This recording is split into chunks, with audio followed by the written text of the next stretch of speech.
Are we good? Do I you need a think we're second? good. We're Want all to take a good. minute? All right.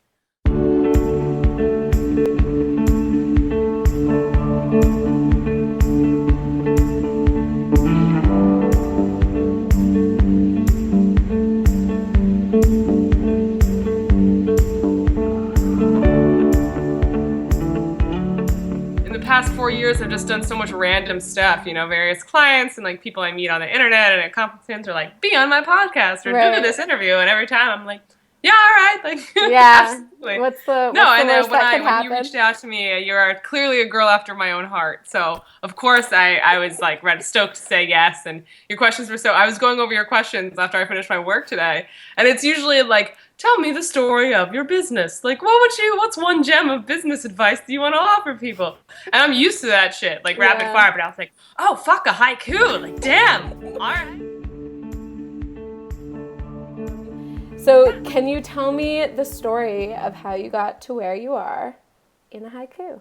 Okay, it goes. It's haiku's 575, right? I think so. Okay. I'm pretty sure. Okay, so my haiku it starts, a single DM, 4 years of hardcore grinding, words, words, and more words. That is my haiku. That is awesome. I'm going to make everyone I meet do that now because it's You so should, you cool. should. It's a good exercise. It is, I think it might be. I was really excited. I like stalked your website yesterday, and one of your blog posts was about just listing a bunch of things that people don't know about you. And I was thrilled to see that you are a compulsive nicknamer. I also am. I think it takes a certain kind of person to appreciate that about themselves. So I'd love to hear either like your best nickname you've ever given to someone, or like the weirdest one, or one that you like caused a ruckus over giving. I don't Oh even Lord. know. Whatever I've got you're willing stories. to share.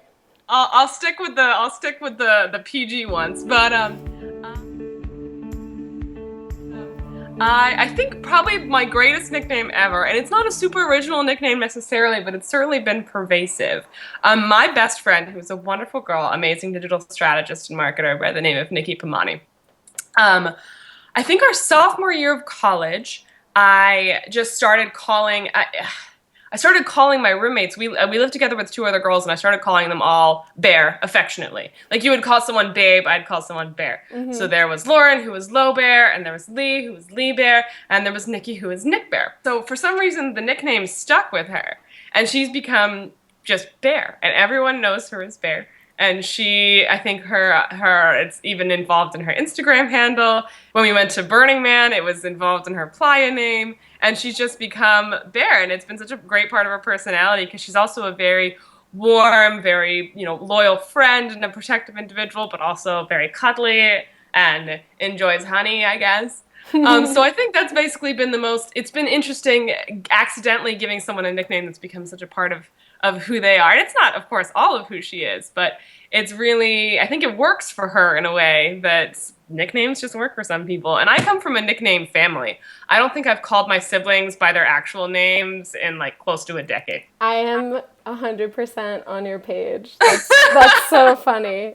I've always thought there should be some sort of like nickname theory, or like someone who studies the like giving and receiving of nicknames, because I've always felt like it's actually a very like intimate thing, and it like brings you much closer to the people that are like within the nickname realm of calling someone by their nickname. I I really agree think someone entirely. should study it for sure. Maybe I hope someone does. There's got to be someone, some cultural there. anthropologist somewhere who looks through these things. I might Google it after this, Yeah, you should. just to I see. will too. Everyone watching, you do that as well, please. We need to get to the bottom of this For because it's sure. interesting because it's so exemplary of how language and the way we interact with each other and how important a name and a title is between two people, and that the sort of space that creates in a relationship of and the opportunities it provides for closeness and like an instant recognition of emotional intimacy. So that's all Totally I. agree. That was like wonderfully said. I Thank agree. you. So I have this whole like from my journey of traveling around, I just have this idea in my head that I developed over time, which is not nuanced whatsoever. That it's really important to like create your own path in life and your career and like Mhm. feel as though you own it and that it's something that you've chosen for a reason. I think it came from a realization I had while I was traveling, that was this idea of we're most challenged when we put ourselves in difficult situations, when we're not challenged by like institutions like your university or your job, but when you yourself choose to say, hey, I'm going to force myself to do something that's a little bit uncomfortable, and like because I'm making that decision, I know I'm going to grow even more from it than I would have if someone else challenged me in that way. Mhm. So my question for you is, do you feel as if you've made your own career or life path? And if so, like, what are the bricks that you've laid in order to create that path?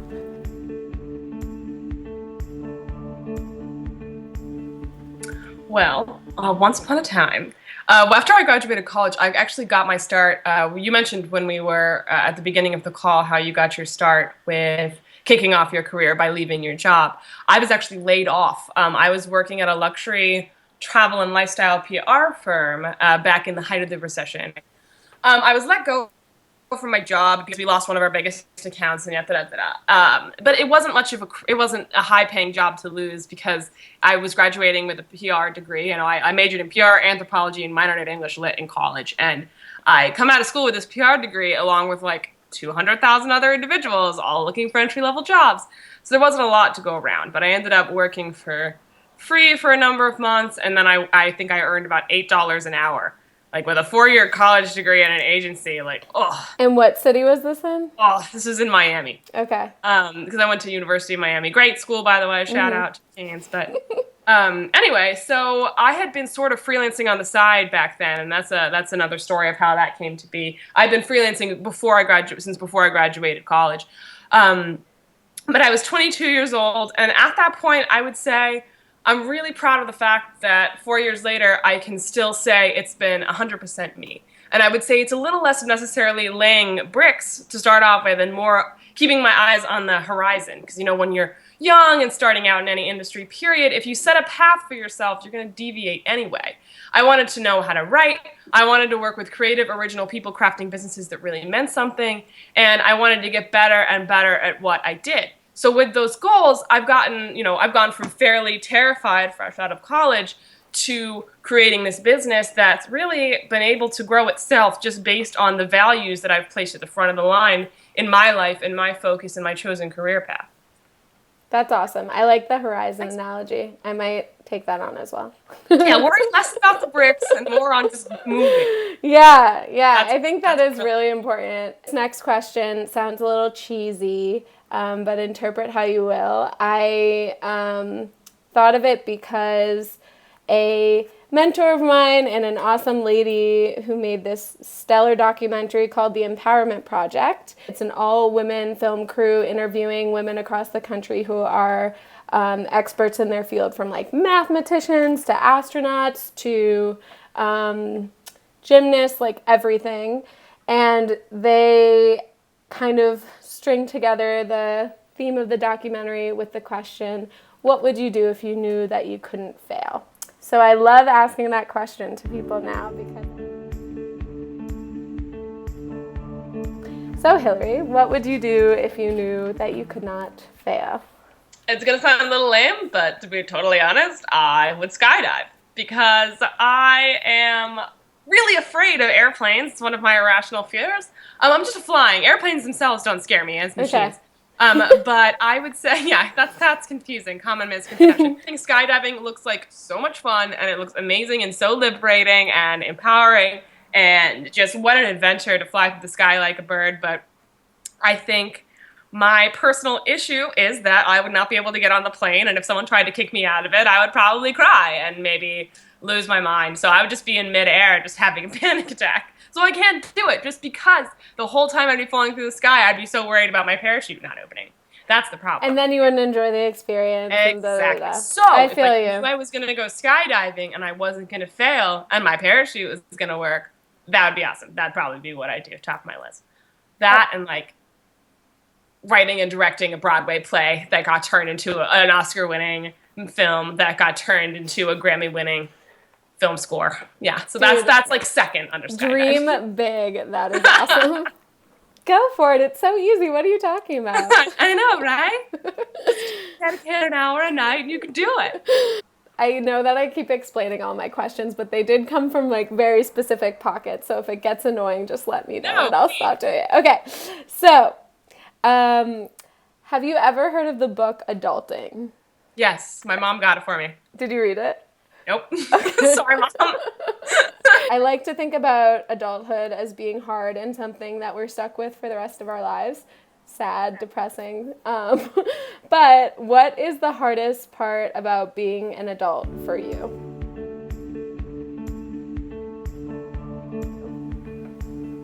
I think I came across a meme on Facebook today that kind of summed it up pretty succinctly. My favorite childhood memory is not paying bills. Or taxes, for that matter. So I really hate paying bills and paying my taxes. But aside from that, honestly, I have really enjoyed being an adult. You know, I have no exams. I make money. I live in New York City in a really hip part of Brooklyn. Adulthood's been pretty good to me so far. And no one tells me what time to go to bed or that I can't eat ice cream and chocolate for breakfast. So I don't really have a lot of complaints about this whole adulthood thing. It's gone pretty smoothly, I think. That's awesome. Although I do wish that I had someone to tell me to go to bed sometimes because I I know. screw myself over very regularly in that department. Next question is, I'm not going to explain it because I don't need to. We all have things that we want to like teach ourselves and learn and we put it off. I like half attempted for like an hour to teach myself to play guitar. My dad is so musical. It's like his worst nightmare that me and my sisters do not play any Aw. instruments, though they actually tried a lot longer than I did. They succeeded for a little while, but I think have lost any talents that they had. But yes, if you were to like pick anything in the world to teach yourself today, whether it's like Mandarin or how to cook like something fancy, what would that be?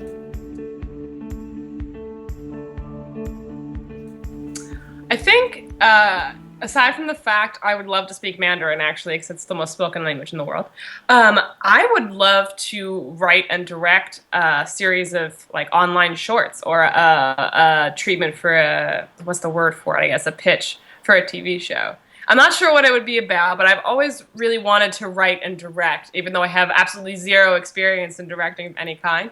I just think the process of creating and then bringing to life this imaginary world that you've created yourself from the ground up has got to be so wonderful and challenging and rewarding. But it's, I mean, it's on my list, but so is taking stand-up classes somewhere here in the city. So we'll see. I'll get to it when I get to it. It'll happen. But Yeah, no, make it happen. So, what kind of advice would you give to yourself, like freshly graduated out of college? I feel like that tends to be a very collectively traumatic time for a lot of people, and maybe some not so much, but like the shock of entering the real world and being like, you don't get to do whatever you want all day. You have to work at a desk. You have to make your lunch or else you're going to go broke from ordering from whatever salad place right next door every day. Um, all that fun stuff. But yeah, what kind of advice would you give your fresh out of college 22-year-old self? you know, I would say that it's not as scary as everything seems. And whatever you do, just keep going. Like the first year of business or your first year as an adult in any career is going to be the hardest. You're going to get hired and fired. And for me personally, I got hired and fired. You're going to struggle and fail, struggle and succeed. Your idols will disappoint you, and those you thought you might be ahead of will fly past you while you watch. You're going to be broke. You're going to look back and hate your work some days and compare it to everybody else's. But whatever you do, keep going, keep breathing. You're learning, and it's all going to be worth it.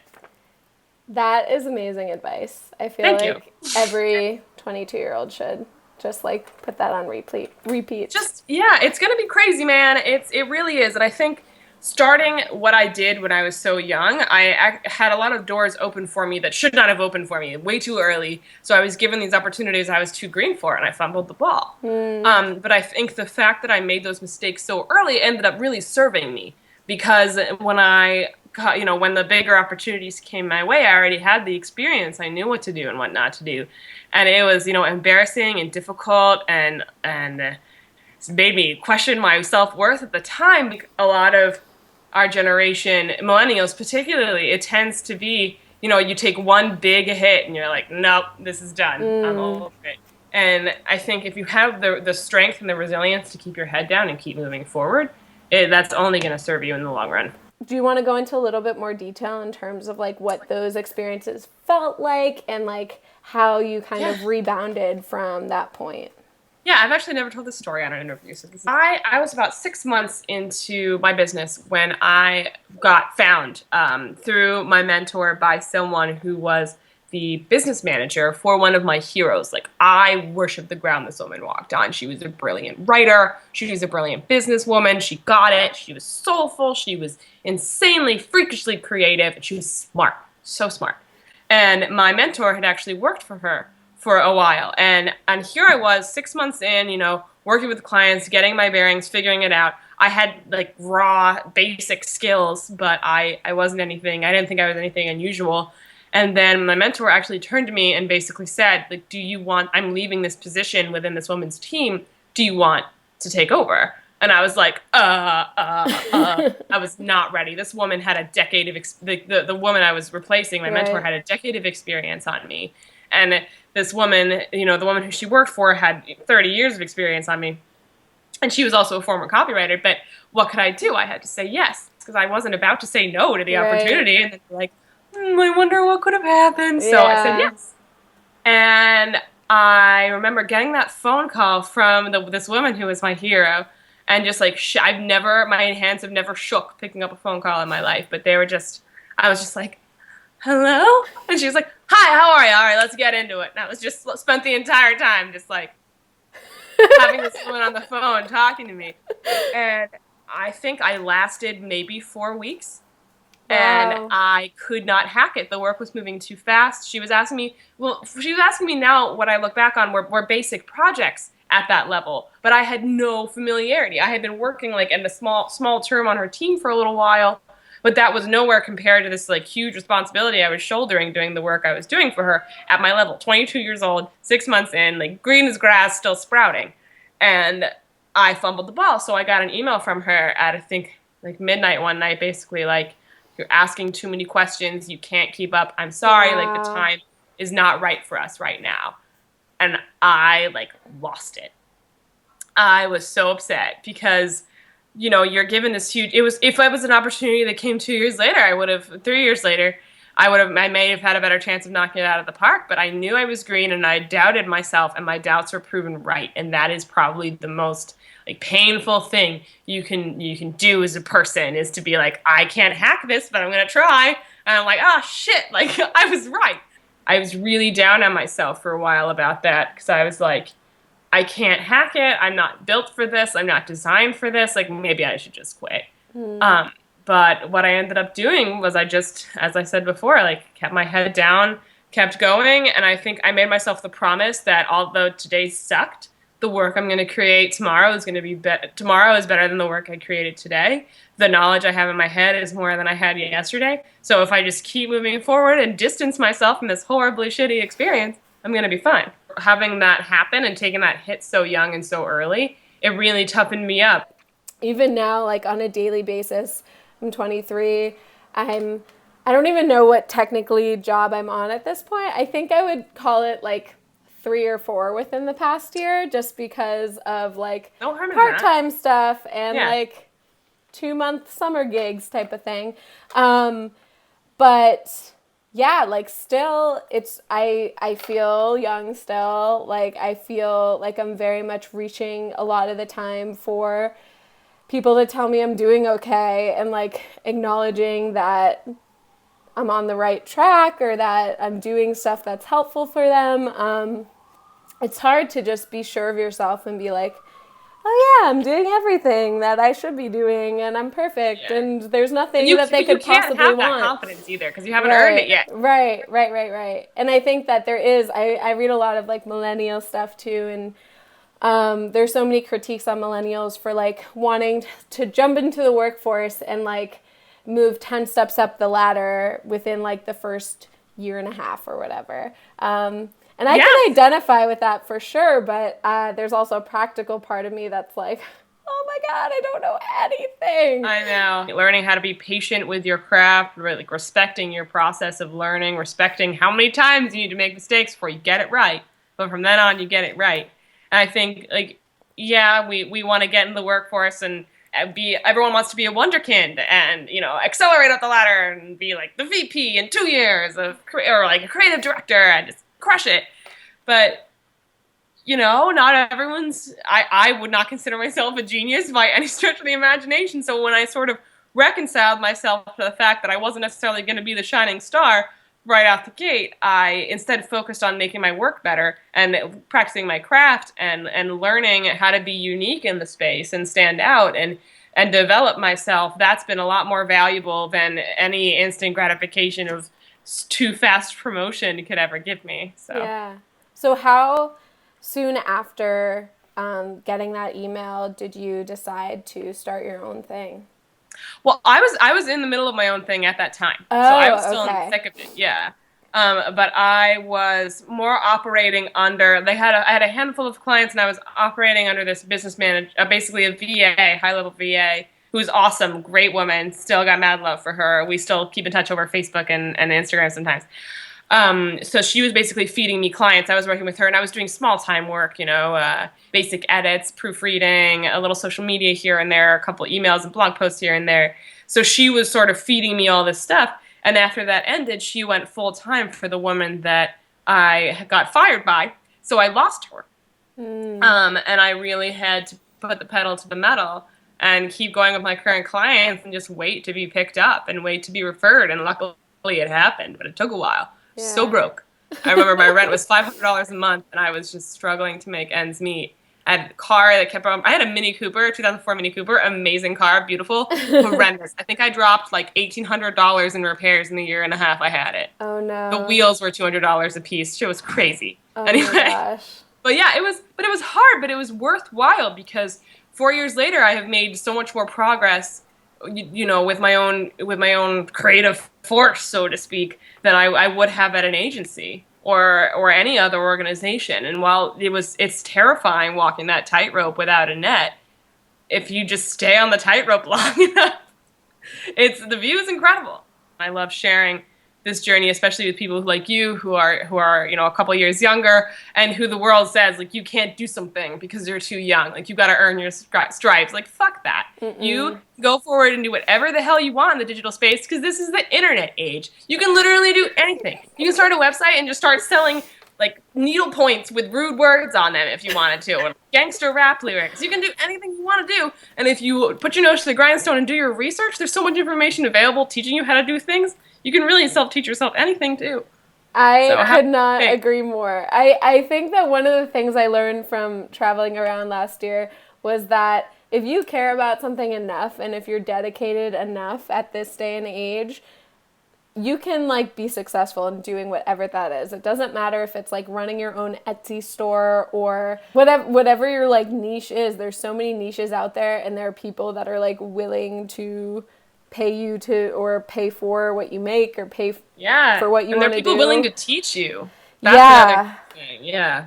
Yeah, So it's kind of crazy. I mean, it's one of those things where it's just like people tell you your whole life growing up, even in college, like, you shouldn't be a journalism major because of this, or like, you should be afraid to be, I mean, like art school, everyone kind of like brings that argument to art school. It's like, oh, you're going to art school, like, what are you going to do with that degree? it's Um, hard. It's hard, but you've gotta, if you are willing to sort of push and do it, you can make anything happen. You just gotta be patient with yourself, and you've just gotta be focused. Different fields are differing degrees of difficulty. I totally. have so many talented friends here in New York who are actors who are still auditioning, and I can't turn to them and be like, just try harder. That's not how it works. But if you're dedicated to something and you really want to do something, don't let anybody stop you. Don't let anybody tell you to put down the, I guess, get out of the driver's seat just because you're too young. Fuck them, do Yeah, it. so true, so true. Um, so I'm gonna squeeze in two more questions, I think. The Okay. first is, uh, so you're very clearly like a natural entrepreneur. What influences did you have growing up that you think enabled that piece of you to blossom, if you will? Oh, that is my dad, 150%. My dad was a physician. He's a nephrologist, kidney specialist. But he had a business. He was with a partner for a number of years, and then that dissolved due to some like serious like bad stuff on the partner's part. So he started his own practice. So he's an entrepreneur in a way. The interesting thing about it was he was always out of the door at 7 a.m. and then he wouldn't come back till 7 o'clock at night. He was on call 24/7, Christmases, Thanksgivings. But my mom always like honored that. She was a nurse too, so it was always like, it wasn't like Dad has to go to the office. It was like, well, Dad has to go to the office and he'll be back and everything's gonna be fine. And I think he instilled in me, I didn't have that fear of hard work. I was ready to I understood through him. I was lazy in school. I was in high school, college. I was a lot better. I didn't have a lot of a work ethic back then, but when I got to college and I got serious about my life and I got serious about what I wanted to do and about knowledge and about learning, I discovered what it meant to do the work. And I am a workhorse. Like I will grind until something is done. And that's something except to like cleaning my room for some reason. That's still working on that. We share that flaw as well. Yeah. Creatives. It's just the creative mind is seldom tidy. But I think, I spent the first two years of my business working from, 9 a.m. until 9 p.m. and answering emails at 2 o'clock in the morning and busting out those emergency pieces because I had to make myself invaluable. And I think I got a lot of that from my dad. My dad has a saying that I've always stood by, which is, if you make mistakes, you're learning. If you repeat them, then you're doing a bad job. So that's always kind of pretty straightforward, yeah. Yeah, and that's been my philosophy. And my parents thought I was crazy when I started a business. They thought I was crazy when I moved to New York, and now they don't think I'm so crazy, which is nice. Now I'm like a serious adult with a serious business and a new website. But yeah, and it took some time, but I also think they knew because I was always kind of the black sheep, very creative, always doing things I didn't really understand. I went to music festivals and I like wore tie-dye and I colored my hair pink and all that stuff. But they just sort of got used. I'm very grateful that they let me step forward in this realm as young as I was without discouraging me. And I think that's partially because of what my dad does and who my parents are. So they're awesome. Shout out, Mom and Dad. Yeah. My mom is a entrepreneur as well. So I'm a huge believer that this is the cheesy saying that goes around, like, you can't be what you can't see. And if you grow up with parents that are hustling, that are really passionate about what they do, that's a possibility. And I think that not everyone has the privilege to see that growing up and to know that is a possibility. But yeah, it has shaped who I am as well, for sure. It's a gift. Yeah, a gift. Totally, definitely. Shout out to the mommies and daddies. My mom's gonna gush over that right there. Got it. Okay, so my last question is more of a fun one, inspired slightly by one of my favorite podcasts. Would you rather be unable to tell your lefts from your rights, or being capable of telling time on an analog clock? See, this started out and I was like, this is hard. And then I was like, no, it's not. Okay. Because basically I had a professor in college, university. She went by Doc. She is my physical anthropology professor. I ended up actually TAing for her when I was in college, which was super fun, back when I briefly thought I might be a primatologist. But what was interesting about her was she's so brilliant. Like, this woman had lived 100 lives. She was just awesome, like, woman of the world. But she could not tell her left from her right to save her life. Like, it was the weird, like, even with the left hand thing, she couldn't figure it out. And then I can't imagine going through my whole life not being confident about where is left and where is right. So I think I would actually, this is a really long explanation, but I would totally go for the unable to read an analog clock, because analog clocks are like cool, but they're also kind of going extinct. I have a clock on my cell phone. That stuff's digital, whatever. That is I don't need true. an analog clock. I ain't trying to be old school. I ain't trying to stay in the past. So yeah, I would say left from my right, because First of all, I'm a New Yorker and I gotta get places. So, not by birth. I'm from Florida originally, but I'm a New York transplant. So if I didn't know my left from my right, How many years have you lived in New York? I just had my 3-year anniversary in Okay, October. then between someone else who is not technically a New Yorker and lived there for a month, you can be a New Yorker. All right. You're allowed to own that title for sure. Thank you. I really appreciate that answer. That's great. So the reason I ask is because these two inabilities are my two big pet peeves. Huge pet peeves. But I think I might agree with you. I appreciate that explanation because it is one of those things where it's like if you're directing a friend in the car or something and it's just like you don't know, like you write with one hand and you don't write with the other one. Like, I don't know.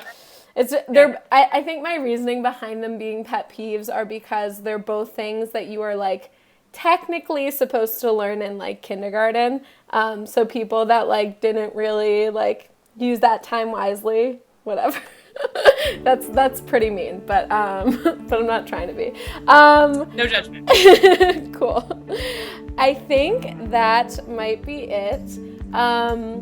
I have absolutely loved talking to you. Of course, It's this been is so like awesome. Thank you so much for having me. the first time we've met. This is my first ever video interview, which has been great, and I hope that it actually recorded. If it didn't, we'll do it again. Fuck it. It does say there is a timekeeper on the side, so I think that we might be fine. But yeah, is there anything for my plentiful reader base that you'd want to share about what you're doing in your like website, social media stuff, whatever you're interested in? Yeah, if you want to come hang out with me, awesome people, you can find me at www.hillaryweiss.com. That's HILLARYWEISS, 2 dimples, 2 L's, and 2 S's.